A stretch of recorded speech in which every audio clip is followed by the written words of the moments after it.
So I have never seen a single episode of any Ultraman series in my life. I wouldn't be surprised if most people from my generation haven't either. Some people might not have even heard of Ultraman. I only knew of the character because I mixed him up with Android Kikaida, a mistake my high school band director will never forget. But I didn't even know that he was one of the most iconic and well-beloved characters in Japanese media. So when I looked at the program for the 42nd annual Hawaii International Film Festival and saw that Shin Ultraman, a reimagining of the character for the modern day in film form, was going to be screened, I obviously had to watch it. I went in blind, with only the faintest idea of what to expect. I sat in that packed theater with an audibly anticipatory audience, who seemed very much aware of the Ultraman mythos. Those lights went down, and for the next 2 hours, I had some of the most fun I had in the theater this entire year. To give a bare bones basic premise of the film, Shin Ultraman is about a Japanese task force whose goal is to fight the kaiju appearing in their country. A giant humanoid with powers arrives fighting the kaiju, and the repercussions of this occurring make up the majority of the plot. That was all I knew going into the film, and that's honestly all anyone needs to know. I can imagine just about anyone enjoying this movie solely on how entertaining it is. Watching this movie felt like watching a feature-length Saturday morning cartoon, which is effectively what Shin Ultraman is. The music feels like it's ripped straight from the 1960s, so goofy and bombastic that I couldn't help but smile whenever the score came on. That's what Shin Ultraman is in a nutshell, a goofy, campy, unabashedly bold action film, and I love it for that. A lot of the film feels like an episode of action television and cinema at the time of Ultraman's inception. No doubt a loving homage to the original series. For starters, the action is admittedly not all that exciting on its own, although I can imagine how difficult it must be to make action feel dynamic when giants are fighting each other. It's perfectly serviceable, but the aforementioned music heightens everything. By pulling on your emotions, it's really riveting stuff that complements old action serials such as Ultraman. The visual effects have a purposeful cheapness to them that makes Ultraman and the kaiju look a little out of place and wacky, but they aren't bad. The motion capture work and effects looked real enough that it didn't take me out of the film. I honestly loved just how self-aware Shin Ultraman was in every department. I already talked about the music and the action, but the story is just absolutely bonkers. As it should be. This is the type of film that swings for the fences, and movies like this are so hard to come by in American cinema.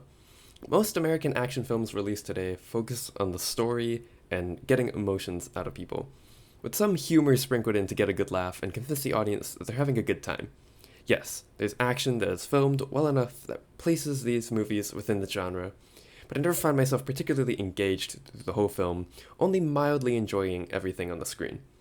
These films tend to reach for the lowest common denominator, and it's honestly a respectable thing to do. It creates a comfortable formula, an audience that will always come back, a steady stream of revenue to provide another fun film for the people. Many enjoy these types of films, myself included. But sometimes I want a movie to let loose and not be concerned with all that. I love movies that revel in their genre trappings and take things to the extremes. And I'm sure as someone who hasn't seen an episode of Ultraman before, this film is pretty standard for the franchise. But I know that for people like myself who are unfamiliar with Ultraman, this is going to be a huge breath of fresh air. I can't say that the movie will be everyone's cup of tea, but it will at least be something different. Part of what makes the film so fun for me is that the characters take all the weirdness around them at face value and accept it, even when the good guys are facing unfamiliar threats. The kaiju appearing feel like normal occurrences to them, but when new, more nebulous and enigmatic things start causing trouble, they get over the shock value pretty quick and accept it as fact. That acceptance allows more fun and interesting things to happen with the characters instead of taking 20 minutes to process it. It adds to the absurdity of the whole film that I love from Japanese action films and anime. Like I said before, it's something that I miss a lot in American cinema. The movie moves at a breakneck pace that really heightened my enjoyment of the film. I was never once bored because the plot was almost always moving, and something interesting was happening when it wasn't. Even the exposition scenes, of which there are a fair amount, are fascinating because I was so curious about the wider world. There are so many delightfully absurd concepts and creatures that just show up at some point and explain something, and I gladly ate it up. It was honestly kind of funny at times because they were just so kooky that I couldn't help but smile and chuckle to myself. Because there are so many ideas and things happening in this film adapted from a long-running series, it definitely felt like there was not quite enough time allocated to all of these stories to give any one of them due justice. Can't say that any one of them left a big impact on me because these quote-unquote chapters in the movie didn't all feel like they connected with each other. The movie felt like multiple episodes in a miniseries at times, and I would say that's the film's biggest flaw. The episodic nature of the individual parts gives less weight to the ones that come before the final story because they don't lead into one another all that directly. But like I said earlier, this constant reshuffling of the plot kept the movie flowing very quickly, and I was certainly always entertained. It actually felt a lot like television at times, and I was personally reminded of Evangelion throughout a lot of the runtime. For those that don't know, Evangelion is a mecha franchise that started with Neon Genesis Evangelion in 1995, and had a film revival series in the mid-2000s that just recently ended with, get this, Evangelion 3.0 plus 1.0, Thrice Upon a Time, also called Shin Evangelion. Obviously, there are similarities with the giant creatures fighting each other for the protection of mankind, with a special government task force being created with a unique acronym, but the music is also made in the same style as this film. No doubt that composer Shiru Sagisu, the same person who composed everything Evangelion related, wrote the score inspired by the monster movies from the 50s and 60s that utilized the same type of score for dramatic effect. The similarities don't stop there. There are some philosophical, deeply humanist undertones in the film that provoke interesting questions. They might not reach the depths of emotional depravity that Evangelion does, but for a film that presents itself as being only an entertaining throwback to a bygone era, having these ideas makes it the modern retelling that the filmmakers were aiming for.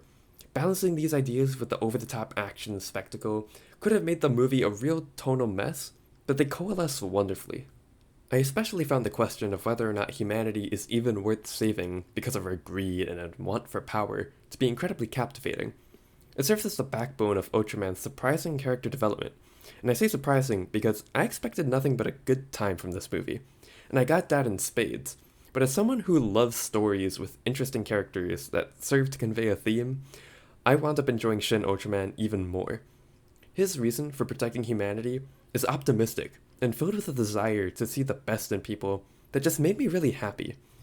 It's so rare to find a character that genuinely believes that people can be good when the whole world is telling them otherwise, especially when so many films choose to focus on how terrible people can be. It was just another way that this movie felt like a breath of fresh air to me. I said at the start of this video that Shin Ultraman was a blast, an entertaining film that I wish more American films were like. And I still hold that sentiment to be true. Shin Ultraman is bonkers, a damn good time, and a roller coaster of fun action and absurd sequences. But the movie is more than that if you look deep enough.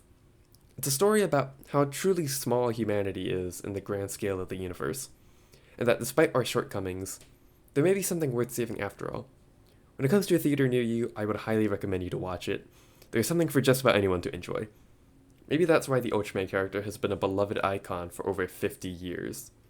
His timelessness and accessibility is sure to keep drawing people to this franchise for many more decades to come.